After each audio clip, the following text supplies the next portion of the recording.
It began with laughter. A dinner table lined with gold plates, crystal glasses, and people who had never known hunger. Natasha sat quietly, her eyes lowered, her husband sitting proudly at the head of the table. He was the kind of man who spoke too loud when others were listening, and too soft when he wanted to insult you.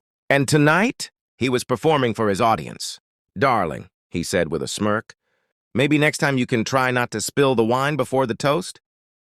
The guests laughed politely. Natasha smiled, but her fingers tightened around the glass stem. She wasn't angry.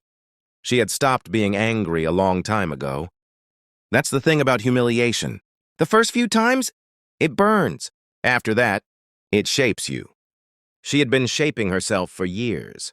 Every insult was a brick, every betrayal, a lesson, and every laugh, another reason to stay quiet and wait.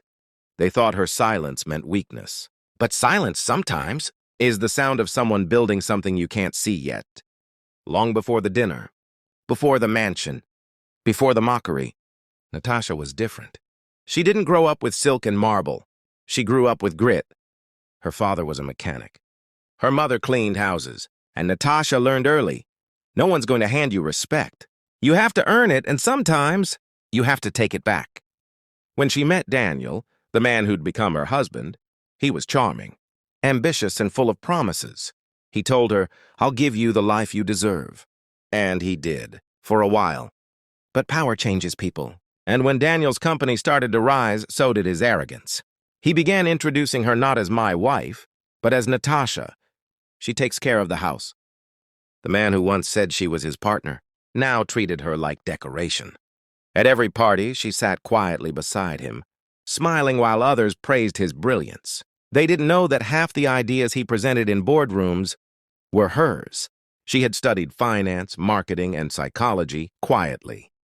While he slept, she read. While he boasted, she planned. And while he belittled her, she learned exactly how his empire worked. By the 5th year of their marriage, Daniel had forgotten what respect felt like. He would talk over her, laugh at her, correct her pronunciation in public. And when she walked away from arguments, he called it weakness. But walking away was never weakness. It was calculation.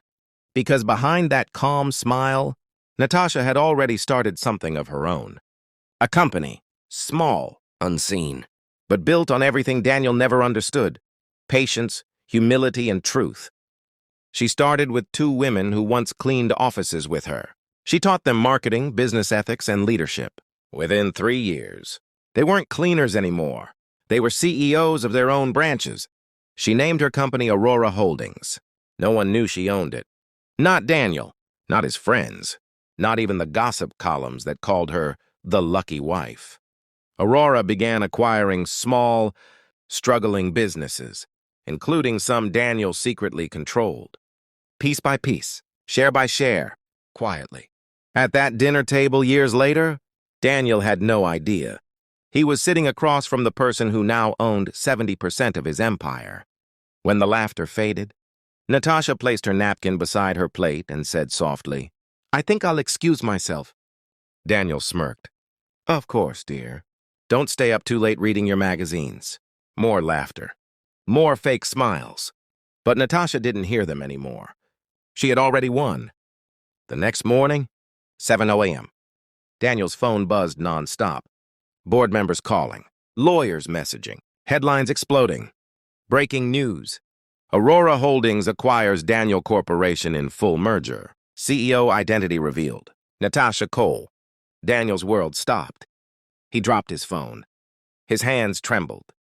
He called her name. No answer. He searched every room until he found her standing in the garden, watching the sunrise. "Natasha, what did you do?" Her voice was calm. "Something I should have done years ago." He tried to laugh it off. "You can't be serious. You don't know how this business works." She turned slowly, eyes steady. "I know exactly how it works. I've been running it for you. You were too busy performing to notice." Daniel's face turned pale. His empire gone. His name erased. And the woman he had mocked was now the one signing his severance papers. When reporters came later, they expected bitterness. They expected revenge speeches. But Natasha smiled and said, "I didn't take anything that wasn't already mine. I just reclaimed what I built." That night, she sat alone by the fire, not in sadness, but in peace. She had no intention of destroying him completely. The next morning, she signed over 20% of the company's profits to women-led startups, another 20 to single mothers. "Let what broke me build someone else," she whispered. Weeks later, Daniel approached her office, nervous, humbled, older somehow. He asked for 5 minutes. She nodded. "I just wanted to say—" He hesitated. "I never thought you'd be capable of this." Natasha looked up from her papers. "That's the problem, Daniel. You never thought. You only judged." He sighed. "What do you want from me now?" She smiled. "Nothing. You already gave me everything I needed. Motivation." As he left her office, she whispered under her breath, "Sometimes God doesn't punish people by taking things away. He punishes them by letting them watch someone they underestimated rise above them." That evening, Natasha visited her mother's grave, placed a single white rose, and said softly, "I did it, Mom. I finally found my voice." The wind brushed against her face, gentle, like an answer. For the first time in years, she cried, not from pain, but from release. Months later, magazines called her the woman who outsmarted the billionaire. But Natasha didn't care for titles. She cared for peace. She often sat in the same garden where Daniel once mocked her, watching new staff laugh and work freely. She had rebuilt everything, not out of revenge, but out of purpose. Her final interview went viral. When the reporter asked, "If you could say one thing to women who feel powerless, what would it be?" Natasha smiled. "Power isn't loud. It doesn't shout. It's quiet, patient, and strategic." They laughed at me because I was silent.